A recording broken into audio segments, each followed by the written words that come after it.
Y bueno, entonces esta práctica es sobre la fermentación de la glucosa por la levadura de la panificación. Y bueno, es un tipo de metabolismo de la glucosa. Entonces, inicialmente empieza por la glucólisis, que va a ser la vía metabólica por la cual se degrada esta molécula. Y viene del griego glicos, que es azúcar, y lisis, ruptura.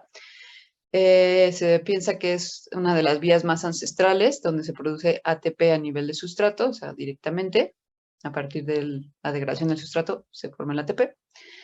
Y bueno, dependiendo de diferentes condiciones, el ácido pirúvico que se forma en la glucólisis con el rompimiento de la glucosa puede seguir varios caminos metabólicos dependiendo de las condiciones celulares, como dije. Dos de estas vías se conocen como fermentación, que dependiendo de su producto puede ser alcohólica o láctica. Bueno, también hay acética, cuando se hace acetato. Y pues la otra ruta sería la respiración celular, como vieron en la clase pasada, la fosforilación oxidativa. Pero bueno, en la fermentación usualmente es en condiciones anaeróbicas, cuando no hay disponibilidad de oxígeno.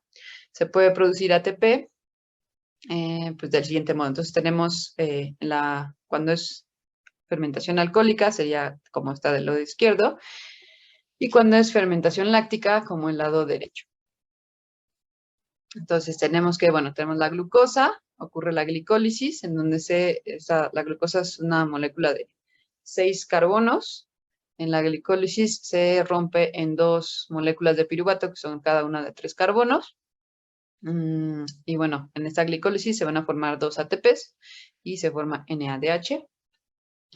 Y si no hay disponibilidad de oxígeno, como dije, ocurre la fermentación alcohólica, en donde, bueno, se utiliza ese NADH y se forma etanol y dióxido de carbono como productos.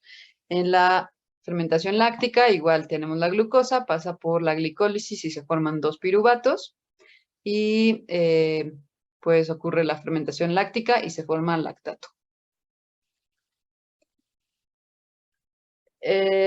Había un artículo de discusión para esta clase que pues era como de divulgación, básicamente pues hablaba de qué es la fermentación y cómo ha sido un proceso, bueno, es uno de los procesos biotecnológicos que se ha aprovechado por el humano más antiguamente e incluso pues muchos miles de años se realizaba sin saber su fundamento, qué es lo que ocurría. Para algunos, bueno, en la antigüedad pues en algún momento hubo una fruta o algún zumo de fruta que se fermentó y a la hora de que lo probaron los humanos, bueno, se dieron cuenta que había cambiado su sabor y pues el alcohol este, genera ciertas reacciones en el cuerpo, como que nos hace, no sé, sentirnos alegres, etcétera, en pequeñas cantidades. Entonces, por eso se fue, pues, mejorando las técnicas para su obtención. Eh, y pues entonces desde hace miles de años se hacen vinos, y casi cada cultura tiene una bebida alcohólica, ¿no? Por ejemplo, aquí tenemos el pulque, o ya destilados como el mezcal, el tequila, y así en cada país, en cada región, hay una bebida alcohólica. Bueno, entonces esta fermentación alcohólica es un proceso anaeróbico, ocurre sin presencia de oxígeno, y puede ser realizado por distintos microorganismos, como principalmente lo más estudiado son las levaduras, otros tipos de hongos y algunas especies de bacterias. Los organismos que están en estas condiciones deben recuperar el NDA perdido, aquí hay un error, por lo que transforman el ácido pirúvico en alcohol etílico y etanol. Y bueno, como su producto también dióxido de carbono. También se utiliza para hacer pan, ¿no? Justamente el dióxido de carbono es el que hace que la masa se infle o sí, pues se expanda y genera esta consistencia esponjosa del pan. Bueno, estos microorganismos se aprovechan en la industria para producir diferentes productos, como dije, vinos, cerveza, pan y muchos otros alimentos de interés humano. Y ya yéndonos más a lo bioquímico, pues bueno, aquí tenemos a la levadura del pan, como es su nombre convencional, pero su nombre científico es Saccharomyces cerevisiae. Saccaro es azúcar y myces es hongo, y Cerevisiae pues es de cerveza. Entonces es la que se utiliza para, es como de las levaduras con más eficiencia en su fermentación, por eso se utiliza para realizar, bueno, para fabricar bebidas alcohólicas, pero también para el pan. Y bueno, de hecho esta levadura puede realizar la fermentación en condiciones tanto aeróbicas como anaeróbicas y degrada la glucosa a etanol y a dióxido de carbono. Su curva de crecimiento, o bueno, su modo en cómo crece, si nosotros tenemos un cultivo de levaduras y vamos midiendo la densidad del cultivo, a mayor densidad es que hay más células, entonces pues hay más, o sea, se puede ir monitoreando el crecimiento cuando se mide ese cultivo a diferentes horas o diferentes días, y vemos que hay 3 fases representativas. Bueno, aquí faltaría una que es la fase ¿cómo se llama? Fase inicial, cuando apenas empieza como a activarse la levadura. Fase lag, no log, sino lag, donde no hay tantito crecimiento, y luego ya arranca la fase exponencial o logarítmica de crecimiento, donde hay pues sí, un crecimiento exponencial, porque están pues toda la disponibilidad de nutrientes, entonces las levaduras se están dividiendo exponencialmente. Recuerden, bueno, esta levadura se puede dividir, tiene ciclo sexual y asexual, pero la manera más usual en la que se divide es de manera sexual. Entonces, de una levadura salen 2, bueno, más bien tiene estas cositas que están acá arriba que se llaman gemas. Sí, gemas, me parece. Y son como células nuevas que van creciendo y una sola célula puede generar varias células hijas. Entonces, por eso se da esta fase exponencial. Cuando se empiezan a agotar los recursos, ya empieza a haber hay una cosa que se llama el cambio diáuxico, en donde pues ya baja la disponibilidad de nutrientes, ya no hay tanta glucosa, se empieza a acumular el etanol y los otros metabolitos secundarios, y también el oxígeno, pues si fuera un cultivo sin agitación, pues el oxígeno empieza también a decrecer y ocurre este cambio diáuxico en donde cambia el metabolismo, debe ajustarse de un metabolismo aeróbico a uno anaeróbico. Entonces ya el crecimiento no es tan rápido, se empieza a alentar y después llega la fase estacionaria en donde se mantiene ya no se multiplican las células, ya se están agotando ahora sí los nutrientes y entonces pues ya no pueden crecer a la velocidad de la fase LAC. Algo interesante también de Saccharomyces es que al tener este metabolismo, bueno, esta plasticidad en su metabolismo dependiendo de sus condiciones, es que, bueno, usualmente al inicio va a consumir la glucosa y Saccharomyces en particular es más fermentativa que respiratoria, lo que significa que utiliza más la vía de la fermentación. Entonces va acumulando etanol, incluso como un mecanismo de defensa contra otros organismos, porque pues no todos los organismos resisten concentraciones elevadas de etanol. El etanol es pues algo tóxico. Entonces, Saccharomyces sí puede sobrevivir. Entonces, con esta acumulación de etanol, pues se van muriendo otros organismos y eso le favorece para colonizar un medio, por así decirlo. Y además, ya que se agota la glucosa, es capaz de utilizar el etanol como fuente de energía también. Entonces, y degradarlo hasta dióxido de carbono. Bueno, dióxido de carbono. Y tenemos que, así, esta es una levadura a grandes rasgos, este diagrama de la derecha, que, bueno, va a entrar la glucosa a la célula y ocurre la glicólisis para formar los piruvatos. Y pues si hay oxígeno y si hay mucha glucosa, bueno, no, sí, perdón, solo si hay oxígeno, si hay mucho oxígeno, pues se va a ir a la cadena respiratoria, a la mitocondria, para formar el ATP. Pero si no hay oxígeno o disponibilidad pues no puede funcionar la cadena respiratoria, entonces ocurre la fermentación. Y pues se forma etanol y dióxido de carbono. La próxima clase veremos pues cómo ocurre esta fermentación en tiempo real. Vamos a observar la fermentación de Saccharomyces y vamos a ir midiendo esa reacción por la producción de CO2. Y bueno, idealmente podrían ustedes cuantificar la tasa de producción de CO2 contra el tiempo. Acá tenemos otro esquemita de cómo ocurre. La glucosa, bueno, se parte a piruvato por la glicólisis. Y el piruvato se transforma a acetaldehído y después el acetaldehído se transforma a etanol. Acá ahí está bien en los nombres de las enzimas. Tenemos la glucosa, bueno, la glicólisis lo transforma a piruvato y está la piruvato descarboxilasa que va a descarboxilar el piruvato y lo transforma en acetaldehído. Y entonces ya viene la estrella de la fermentación, que sería la alcohol deshidrogenasa, que va a transformar este acetaldehído a etanol y CO2. Aquí no aparece, pero también hay CO2. Bueno, algo importante, pues es, como les digo, esta fermentación se lleva pues aprovechando desde hace miles de años. Incluso las primeras civilizaciones ya tenían sus bebidas alcohólicas, pero pues no fue hasta finales del siglo XVIII que ya se empezó a estudiar más bueno, pues, justo con el descubrimiento de todos los microorganismos y que pues eran pequeños organismos los que llevaban a cabo las reacciones, fue que ya se empezó a dilucidar más y a principios del siglo XX es cuando se aislaron las enzimas y se vio que pues eran las enzimas las que llevaban a cabo la reacción. Y sí, de hecho, bueno, ya se pudo dilucidar y ya se pudo también eficientizar.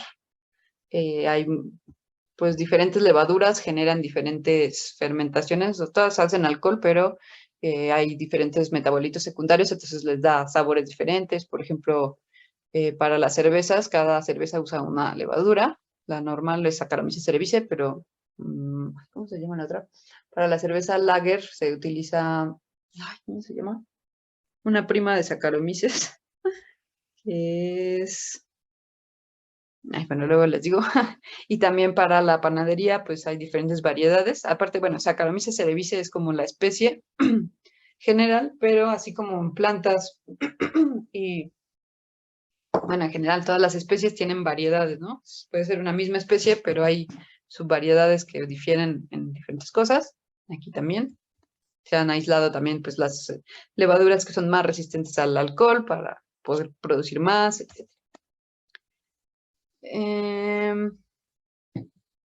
Bueno, nada más les menciono rápido el material y la próxima clase, pues sí, les muestro el videito. Vamos a usar mínimo 2 jeringas de plástico de 5 mililitros, 2 veladoras o bloques de parafilm, un sobre de levadura en polvo, de esa que es como Tradipan o para hornear pan, un vaso pequeño de 50 mililitros, bueno, 2 vasos en realidad, gotero o jeringa para medir 1 mililitro, estufa o horno de microondas para calentar, y pocillo para calentar el agua, y el vaso medidor de medicinas.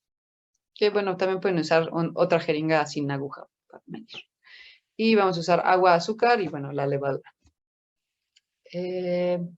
Básicamente se calienta el agua. En un vaso se calienta solo agua y en el otro el agua y se le disuelve 2 cucharadas de azúcar y se guardan 10 mililitros. Después, en otro vasito, no, esperen, no, solo se prepara la solución con azúcar y en el otro, en pura agua, se va a disolver la levadura. Y ya en el vaso con azúcar también se disuelve levadura. Va a ser en paralelo, una levadura con agua y levadura con agua azucarada. Esto se tiene que hacer rápido. Bueno, en la que tiene pura agua no importa tanto, pero en la que sí tiene azúcar, como en realidad tarda un poco en activarse la levadura, pero son unos minutos. Entonces hay que hacerlo rápido para que no empiece la reacción antes de tiempo y afecte el resultado.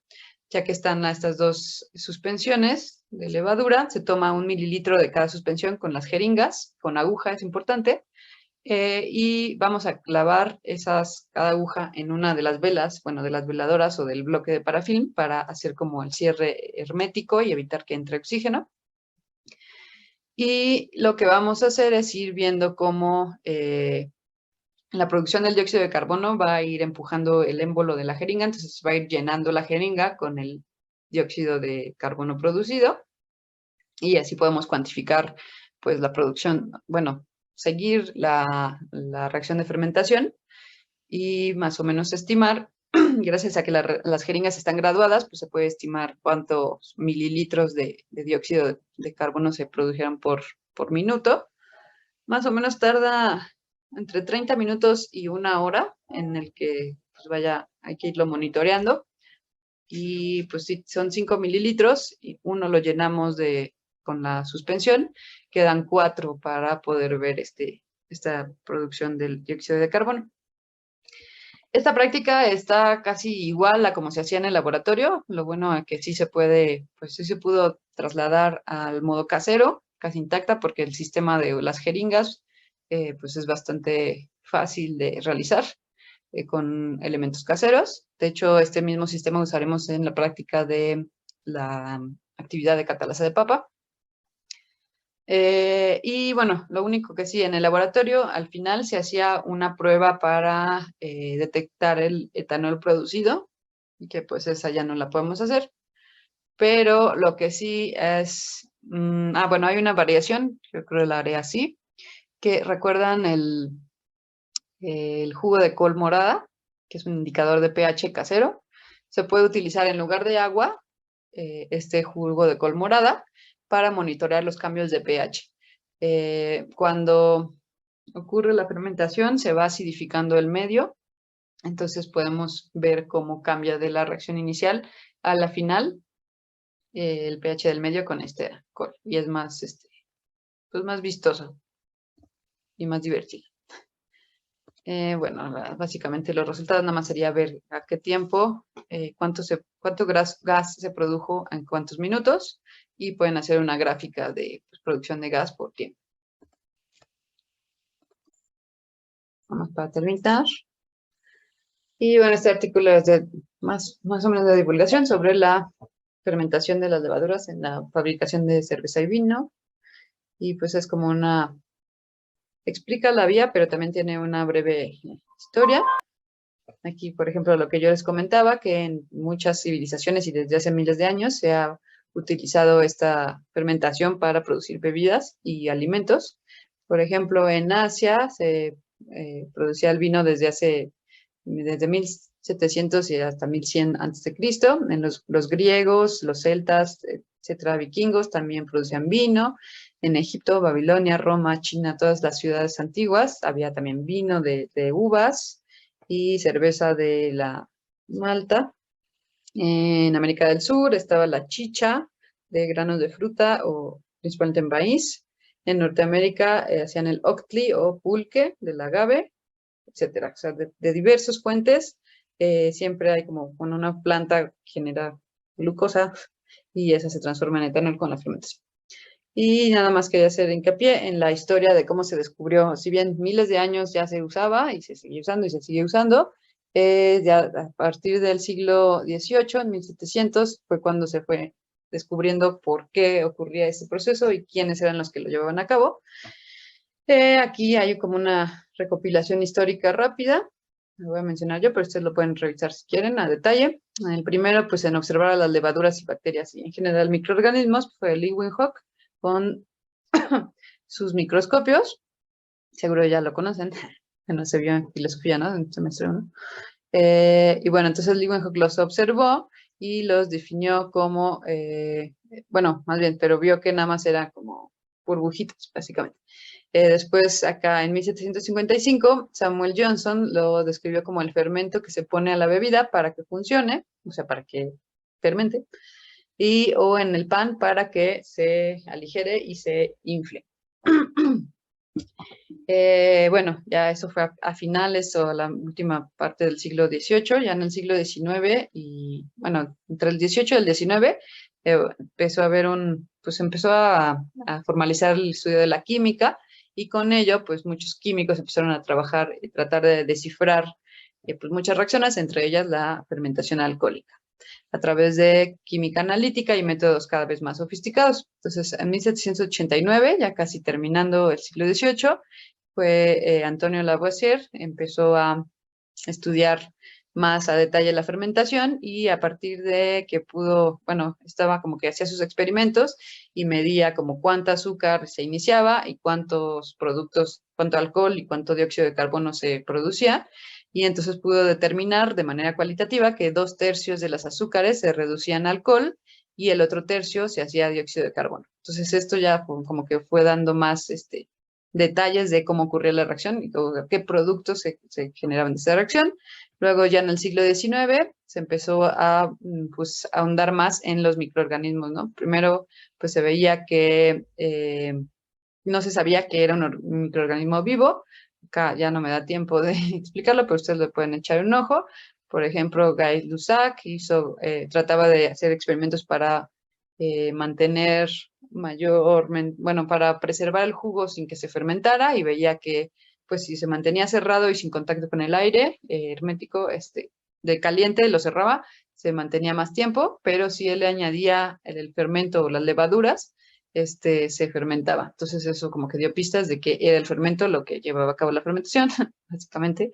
Después con la teoría celular, Schwann, Kutzing y Exberg bueno, concluyeron que esos globulitos que se observaban eran organismos vivos, unicelulares. Y por último, el que dijo, no, pues la levadura es la que, bueno, las enzimas de la levadura llevan a cabo la fermentación, fue Louis Pasteur, el el famosísimo Louis Pasteur. Demostró que estas bebidas fermentadas eran resultado de la acción de las levaduras vivas. También refutó la teoría de la generación espontánea, entonces pues, era su especialidad, y probó pues, diferentes condiciones experimentales en donde veía que así como que en paralelo, mientras se multiplicaban las levaduras, incrementaba la fermentación, a mayor levadura, mayor fermentación, y requerían justo esta vía para esta fermentación para poder multiplicarse y para poder seguir vivas, ¿no? También describió la fermentación del ácido láctico y se vio que eran pues, organismos mucho más pequeños y ya se entendió ya en 1850 y tantos que la fermentación alcohólica era de levaduras y la fermentación láctica era hecha por bacterias. Después pues ya fue Edward Buchner a finales del siglo XIX, ya 1870 por ahí, fue el que hizo los experimentos con extractos libres o sea, ya no eran las células completas, nada más los extractos, y seguía llevándose a cabo la fermentación, entonces denominó como cimasa a este extracto, que ahora sabemos que es un conjunto de muchas enzimas, pero entre ellas las que llevan a cabo la fermentación. Esto le llevó a ganar el Premio Nobel de Química en 1907, y bueno, básicamente así ya se supo que pues ocurre en la levadura, pero lo llevan a cabo enzimas, la fermentación. Y ya básicamente era eso. Acá pues el descubrimiento del ATP también fue importante como molécula energética, pero no sé, o sea, bueno, no sé, la fermentación permite la generación de ATP también. Y ya, lo demás del artículo, pues nada más, pues describe la vía de fermentación y ya, básicamente. Lo voy a subir al Classroom y pues nos vemos la próxima clase. Ya subí la presentación que toca la siguiente clase. Pongo ya para terminar, perdón por tardarme. Ok. Bueno, nos vemos la próxima clase. Tengan bonita semana.